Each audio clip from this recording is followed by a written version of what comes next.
Pengantin perempuan nias itu sangat dihormati, dilindungi, dan dikasihi dalam tatanan adat. Saat meninggalkan rumah orang tuanya, pengantin nias tidak pergi dengan tangan kosong, tetapi dibekali oleh orang tua dan pihak keluarga besar lainnya dengan banyak perhiasan emas, sejumlah uang dalam koper pakaian, peralatan dan perkakas rumah tangga, bahkan hewan piaraan. Jika pengantin nias mengenakan banyak perhiasan emas, itu karena banyak keluarga dari pihak paman dan juga dari pihak keluarga ayah yang menghadiahkannya, bahkan banyak juga yang berasal dari kado sahabat, teman, dan para undangan yang menghadiri pesta dan menyematkannya saat pengantin masih di pelaminan. Emas pemberian itu tentu asli semua ya guys. Biasanya kalau bukan 24 karat, paling jatuhnya yang 22 karat. Kalau kadonya emas palsu, bisa berabe ceritanya ke depan guys. Itu sebabnya saat menyematkan perhiasan kepada si pengantin, selalu diikutkan dengan penyerahan surat pembelian emasnya. Semua perhiasan emas pemberian dari kerabat dan handai tolan ini harus dikenakan semuanya. Demikian juga perhiasan yang berasal dari mahar, wajib dikenakan semuanya, itu sudah adanya. Kalau tidak dikenakan, maka itu dianggap penghinaan kepada si pemberi dan akan menjadi permasalahan besar di kemudian hari. Saat pengantin nias mengenakan banyak emas, itu bukan pamer ya guys, itu sudah adanya.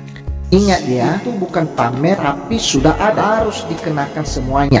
Semua kado perhiasan emas pemberian dari saudara dan teman wajib dikenakan. Semakin banyak perhiasan emas seorang pengantin perempuan nias, itu artinya dia berasal dari rumpun keluarga besar dan keluarga besarnya banyak yang sudah mapan. Dan ini juga tentunya karena keluarga si pengantin perempuan memiliki relasi dan kekerabatan yang baik dan erat dengan keluarga besar mereka, tak dari pihak ayah atau pihak ibu, sehingga keluarga besar banyak yang mengasihi si pengantin. Setelah pesta usai, perhiasan emas itu mau dijualkan pengantin sebagai modal atau bekal dalam mengarungi bahtera rumah tangganya, urusannya pengantin. Karena toh perhiasan itu dihadiahkan kepadanya untuk bekal hidupnya di kemudian hari. Gak ada sebagian yang nyinyir paling emas-emas itu nantinya dijualkan buat bayar utang biaya pernikahan. Itu tergantung pribadi masing-masing ya guys. Kan tidak semua pengantin laki-laki itu berasal dari keluarga yang kurang sejahtera toh. Kan tidak semua orang kalau menikah itu harus berutang buat biayai pesta pernikahan. Dan kalaupun memang berutang, alangkah bahagianya pengantin perempuan yang telah dibekali perhiasan emas oleh keluarga besarnya, karena bisa membantu meringankan beban ekonomi suaminya. Tapi itu semua tentu tergantung keikhlasan si pengantin. Rela enggak perhiasan emasnya dipakai buat membantu suaminya melunasi hutang-hutang biaya pernikahan. Dan biasanya yang suka nyinyirin ini kebanyakan orang-orang yang malah cincin kawinnya sendiri. Satu-satunya perhiasan emas saat dia nikah dulu sudah nggak ada lagi, sudah dijualkan buat beli beras.